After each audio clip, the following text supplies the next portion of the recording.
Hey everybody, this is Kyle, and I have a first listen going on here.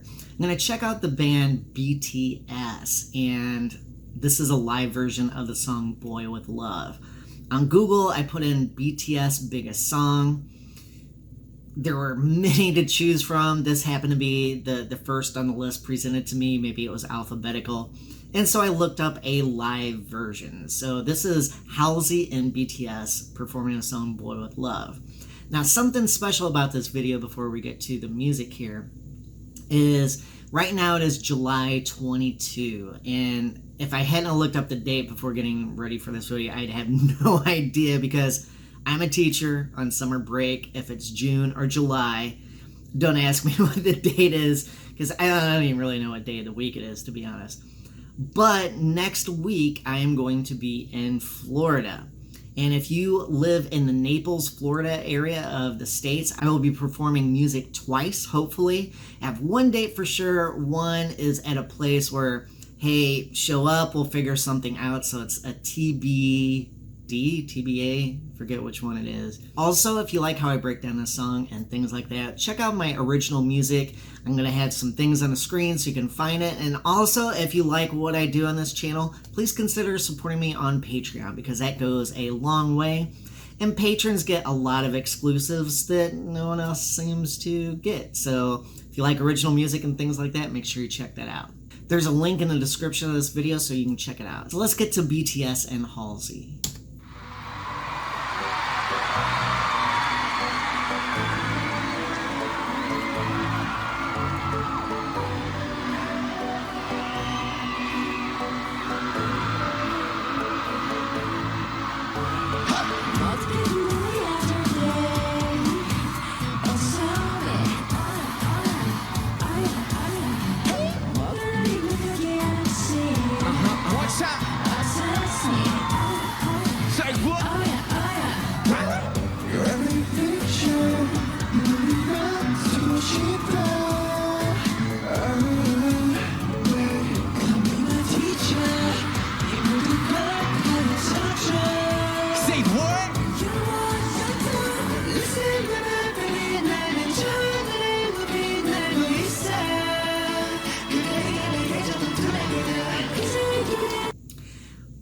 I knew that they were a boy band. You know, that is not an insult, you know, or anything like that. I mean, obviously that's an obvious statement. I'm surprised by how many people are in the band. I guess the idea of the typical boy band having like 4 or 5 members, so there is somebody for everybody. You got the bad boy. I'm thinking of New Kids on the Block. You had the, what's his name, Donnie, that, you know, had the cuss word rapping in the song because he's edgy and, you know, things like that. You have these characters. And then as that evolved in the late 90s, early 2000s, you know, it seems like the characters had different fashion sensibilities. So right off the bat, visually, this is really intriguing to me because I'm looking at their hairstyles and a lot of it seems like that kind of like 90s, like it reminds me of like 1993 or something like that. You know, you got the, for lack of a better description, the bowl cut, almost like the undershave. But anyway, you got the part, you know, it's even on the sides and things like that. So this is cool. Now, the sound of them is totally what I was expecting. Let's go!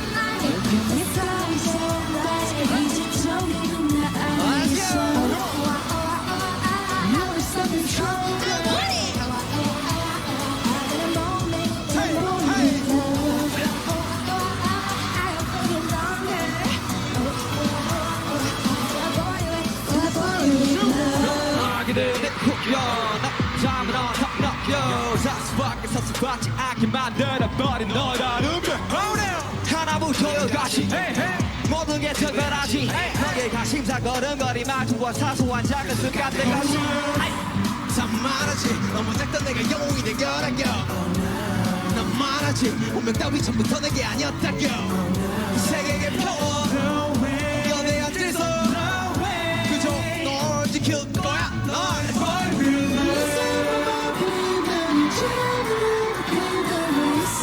I always admire performers that put on a show like that. I know a lot of like musicians, like people, like me. You play guitar or you play bass drums, whatever. You play an instrument, and a lot of times you will see something like this and think, there's no instruments on stage, and you have all this kind of salty criticism and stuff. But what you're missing out is the aspect of performers on stage. And it seems anymore that music is a vehicle for a performance. Like the choreography, the fashion and things like that. To me, that's not a bad thing. It's just a different thing, as opposed to people playing a whole bunch of notes, playing their instrument in a very technically complicated way. To me, it's entirely different purposes for music, and to me, that diversity is always cool. Let's get back to this.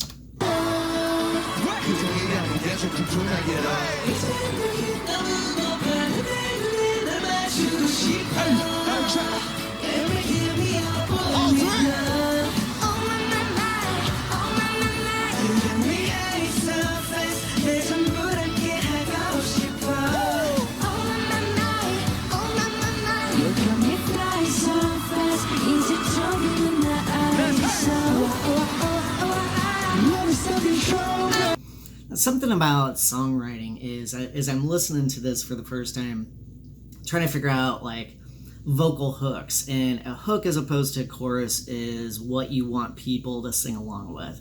And if you are old school, think of songs like Hotel California. You have that line, well, we haven't had that spirit here since, and everyone's supposed to yell 1969 because, I don't know, it's supposed to mean something magical to reference 1969 and music culture. But anyway, back to this, it seems Halsey's vocal part is adding that hook element. Now, one thing you can do, especially in a live performance, to help you distinguish hooks and things, especially in songs that you aren't personally familiar with, is what is the audience doing? And the people in the audience, they love this group, obviously, and they're just screaming, they're having a great time. I mean, what's fun is things like the choreography. It's not super perfect. I mean, it's not like they're robots on stage. They are having fun, and it seems like BTS does a really good job on stage of being that conduit of fun. And it seems that a lot of times, quote, musicians, meaning people that play instruments and, guitar, bass, drums, etc., keys, a lot of times we forget, because we're so into, playing the notes correctly and things like that, that we forget to be a conduit for that fun, and I always try to learn, something like this I wouldn't typically listen to or cover. It's fun to learn from, and to, what lesson can I get from watching BTS on stage, and remember to be that conduit of fun. That to me is a big point they're making here.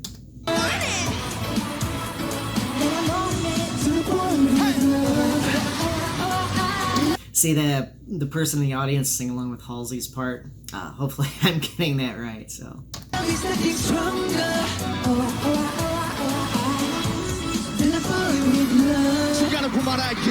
나도 모르게 힘들어가 기도했어 읊어버린 스카 건져버린 허들을 도와주려 해달라며 기도했어 너의 상처는 날 스쳐 깨달았을 때 내 타주했던 거 이게 좋으니까 무시한 나게로 태양이 아닌 너게로 Let's go!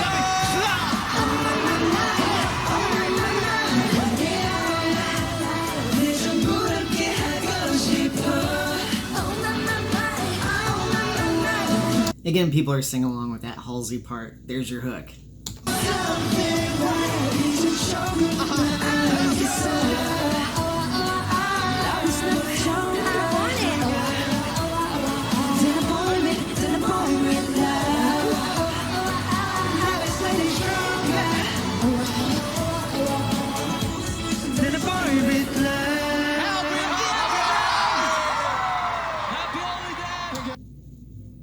Well, that was cool for a first song to listen to. Like I said, you know, that's not something I would typically, go out of my way. It's not like I'm flipping through, satellite radio stations or Pandora stations or whatever going, oh my gosh, BTS, or, I don't know any of their names or anything. But to me, as someone that, tries to put their own music out there and stuff, I look at this, what can I learn about their performance? And things like this, there is a tremendous amount of time and work that goes into it. And to me, that's one big lesson of being a contemporary person working in music now. Yeah, you have this idea in your head like, oh, I'm going to be a musician. That means I get to sit around and play music all day. No, that's not what that means. You have to work and do all these other things to allow yourself those opportunities to play music. Kind of like me as a teacher.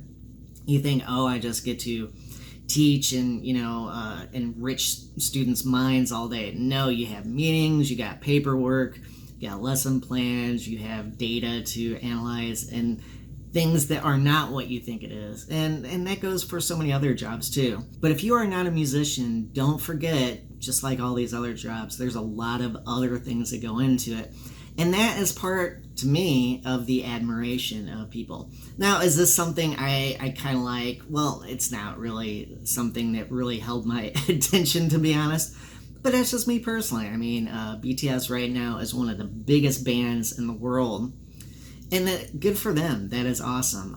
And for me, as someone that will never be a biggest band in the world or performer in the world or anything like that, they give me lots of opportunity to learn. So don't overlook those chances like that. Let me know what you think of this one. I'll see you next time.